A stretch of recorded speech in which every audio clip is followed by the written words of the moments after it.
So if I'm high low top, as you can see from the thumbnail, I'm going to start by cutting the front first before cutting the back. So for this, you can actually put your fabric on fold by the center front, but it's going to have a sharp V and I don't want to use a facing for it. So I'm going to be separating mine. You can see this is my center front.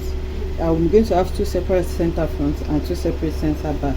But if you want to fold yours together, you just need to put it on fold like this, just like we fold our fabric. Okay, so now the measurement that you're going to need here is it's a kimono. So I'm cutting the front, the shoulder together with the sleeve. So my shoulder is 16, divided by 2 is 8 inches. So after marking the 8 inches, the next measurement I'll need to mark is the sleeve length that I want to use. So I have 16 inches here for mine, because it's still going to have like a small band here. You can use whatever measurement you wish to work with. So that's for the width. For the length, the front part is the low part, okay, and it also has a band. So it's going to have like a 3 inches band. So for me, I'll stop my measurement at 18 inches. If I had the 3 inches band, that's going to give me like 21. By the time I sew it, 21 inches is just fine for me. I don't want it too low, too high at the back as well. So you can use, if you want it to be a crop top, so consider the 3 inches extra that you're going to add, or whatever band that you want to add to it. You may reduce the length that you are working with, but for this tutorial I'm working with a length of 18 inches. So you can see, I don't know if my chalk is clear, but I've already marked the length that I'm working with there. I'm working with a length of 18 inches without the band. Okay, this 18 inches is not together with the band. I'm using the fabric I'm using is like, it's not as thick as Duchess, almost like satin, but it's kind of silky. So that's the fabric I'm using. So this measurement that I have here is going to be like my armhole measurement. My actual armhole is around 9 inches. I just added 2 inches to it. You can also add 1 inch to it. I want it free, and because I'm going to go down by 1 inch for the shoulder slope, so I just made it 11 inches. So now this is my armhole line. This is the full blouse length. So now we're going to work on the upper part first. So to start this, I'm going to mark my neck measurement. So the neck width I'm going to work with is 3 inches. You can first mark like half an inch here. Remember, it has a joining. Now it's going to have a joining at the center front. I will need to join it together with that half an inch. So your measurement is going to start from there. So here I want my neck width to be around 3 inches. So I'm going to mark the 3 inches here, and then the neck depth I want it to be 3 inches as well. So I'll mark the 3 inches here, and I'm going to use my curved ruler to connect them together. So that's 3 inches by 3 inches. Sorry, the fabric is very shaky. Okay, so after connecting it together, so I figured that chalk was not showing well, so I've changed it to blue. So this is my neckline now. So like I said, it has a V at the center front as well, just after your rounding. So for that, I'm going to mark around 3 to 4 inches, depending on how deep you want it to be. And then after marking that, here I'm going to mark 1 inch into my center neckline where you made your circle there. Depending on how wide you want it to be, if you mark 1 inch, remember this is just half of the front, that's going to give you like 2 inches.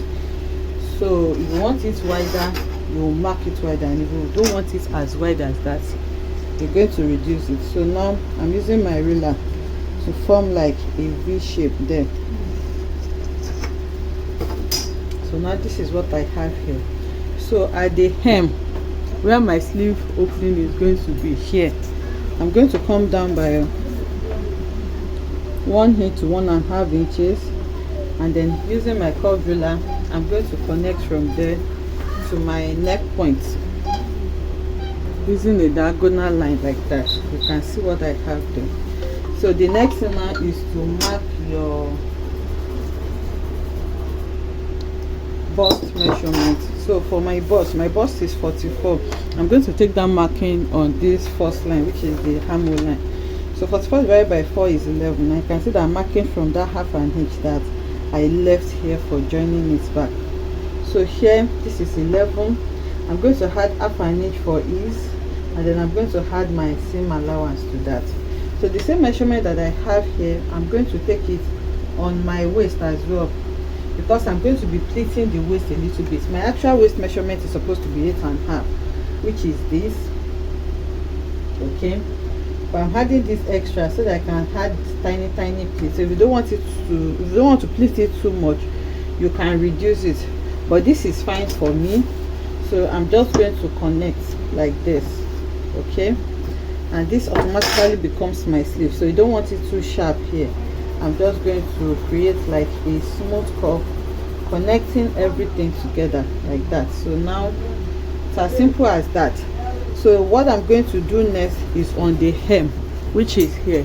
So on this hem, because I want to sew in a band there, and I want it to have like, I want it to be separated from what I'm going to have at my back. So there are several ways you can do this. For me, I'm just going to come up by maybe 1 inch or half an inch, which is enough for you to sew. So let me just do like 1 inch here at the center, and then I'm going to use it to create like a curve here. Okay, so when I'm cutting, I will easily be able to suspend my band here and sew. If you don't want it to do like this, you can also connect like this. Just make sure that you kind of separate the front from the back on this hem here, because the band is just going to be at the front. I hope you understand what, and by the time you are sewing in the band, you understand this better. So that's what I'm doing for the front now. I'm going to pin the fabric before I cut, because I don't want it to shift. You can see that it's already shifting. So I'll go ahead and pin it and cut this out and use it to cut the back. So now I'm cutting the hem. So here I'm just going to cut just like I explained, and then I'll go ahead and cut it on the side together with my sleeve. Okay, you can see what we have here. So here I'm going to cut the V neckline, and then I'll cut the round neckline, and I'll proceed to cut my shoulder slope. So I'll fold another fabric. So this time this fabric is going to be longer, because the back is very long compared to the length that we have in front. Okay, so now you can see I have laid the front on the back. So the shoulder remains the same, the sleeve opening. So for the side is going to be longer than what we have in front. Okay, so what I'm going to do now is to mark my neck depth. Okay, so this is like the starting point. So for the front, I want the neck depth to be around 1.5 inches. So that's what I'm going to mark. Okay, so now I'm going to go ahead and connect it to my neck width, and then I'm going to, so here you're just going to go ahead and cut the neckline, and then cut exact same shoulder slope and sleeve. So the only difference we are going to have for the back is the length. So for the length here, I'm going to go ahead and reconcile the length. Remember, this is where my length stops for the front. Here, this is where it stops for the front, and this is the length that I want for the back. You can see that it is longer. So here from the side, I'm going to, so now from what I'm going to do is just to reconcile from this length here. Now I'm going to go ahead and connect it diagonally to in a slant form, just like this. Just shape it.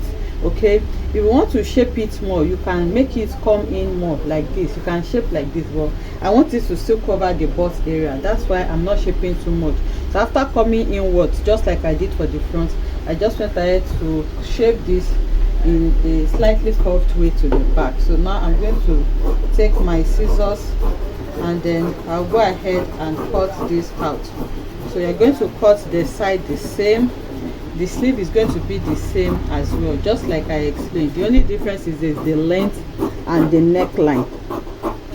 Okay, so here the neckline is different as well. So I'm going to cut this neck, and then I'm going to cut out my shoulder slope as well. So now what we just need to do is to sew this. So here I'm going to use a button to wear it at the neckline, so you can slant it open, but because it's already open at the center back, we don't need to slant it again. So this is what the front looks like now. So I'm going to go ahead and hem the V part separately before joining the center front. You can use a bias for this, or you can just fold it in twice. So after doing that, I'm going to sew the front together so that it becomes one single piece. I'm not turning the neckline yet because I'm going to be turning the round neckline part with a bias. Okay, so for the back as well, you can just close it up to where your opening is going to be for your hair to pass through it. So I'll go ahead and run a stitch to close that up as well, so that I can sew the front and back together. Okay, so you can see now that I have turned the V part with my bias on both sides. Then after that, I went ahead to join it at the center. You can see that the front is together now. I did the same thing, the opening here, I just folded it using the seam allowance at the back. You can also turn it with bias, and then I joined the center back together so that I can make one single piece as well. So after that, I placed the front and back on each other and then joined it by the shoulder area. So I have them as one single piece now. The next thing I'm doing is turning the neckline with my bias. Okay, so now when I'm turning the neckline, for the front neckline, this V part, the space that you have in between, you can measure it so that when you are turning, you know that you're going to stop and just cover it. I don't know if you understand what I'm saying. So this place is going to be like this. Okay, the bias is going to just come straight like that, and then you continue turning. So for you not to lose the exact shape that is there, because it's supposed to be like this, if you did not measure it or you are not sure, you can make a mistake and sew it like this, and it's going to affect how the blouse is going to turn out. So you have to make sure that you have arranged it well on your table to know exact space that should be in between these fronts, okay, before you sew. So I'll go ahead and sew my bias round. Another thing you can do, if you have this iron that they used to put at the midpoint of the neckline of dresses or blouse, so what you just need to do is to sew your bias in form of a casing on the two sides so that you can dip the iron on both sides. But I don't have that iron, so I'm going to be using my bias instead of that. So I'll start sewing it from the back. I'll turn it from the back. When I get to the space here in front, I'll leave the space and continue again.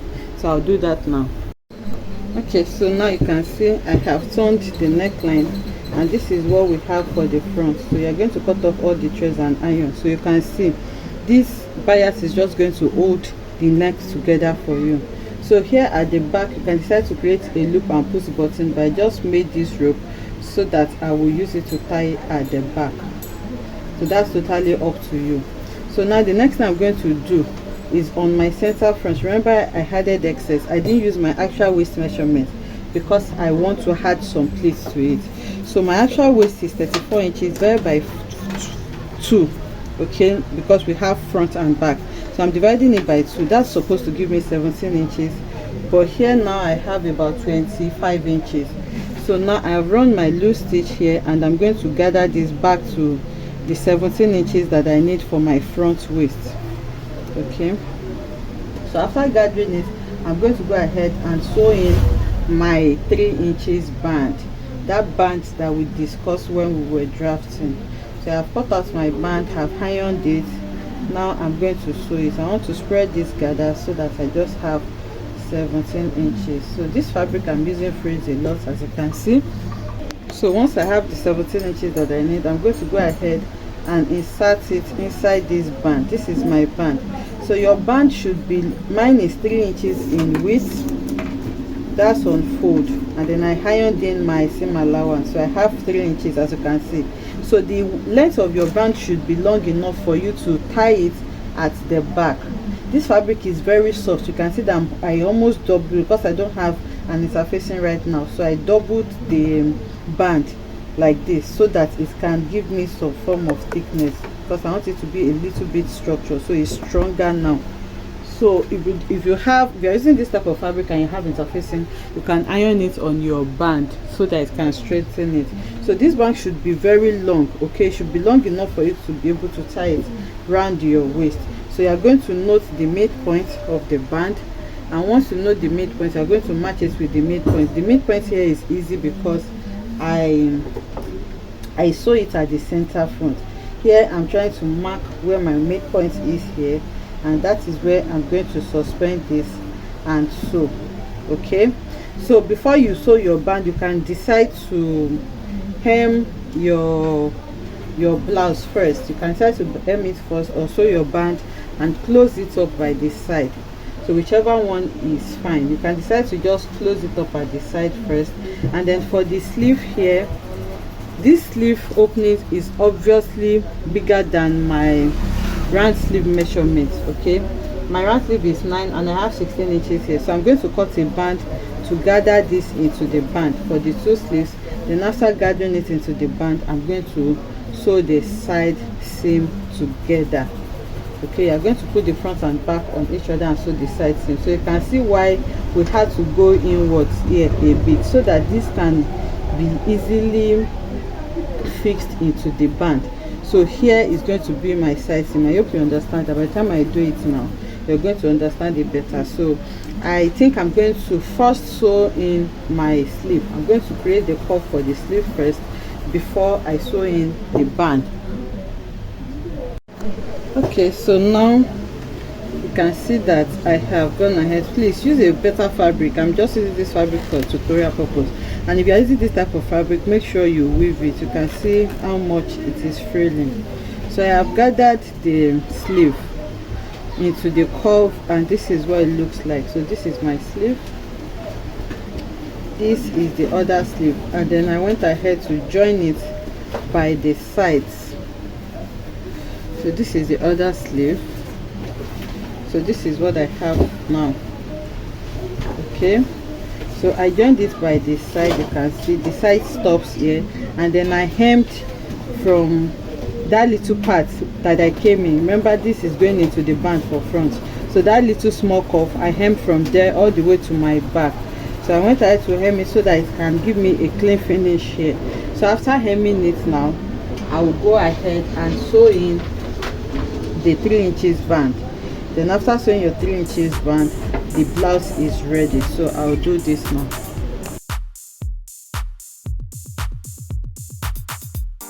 Okay, so this is what it looks like on the mannequin. You can see how beautiful it is and how simple it is to make. I hope you enjoyed making this beautiful tutorial with me. If you enjoyed it, let us know in the comment section. Like, comment and subscribe to our channel. Kindly follow us on all our social medias at LibraryTress on Instagram, TikTok, Facebook, on all social media platforms, and you can shop any of our designs on librarytress.com. Thank you.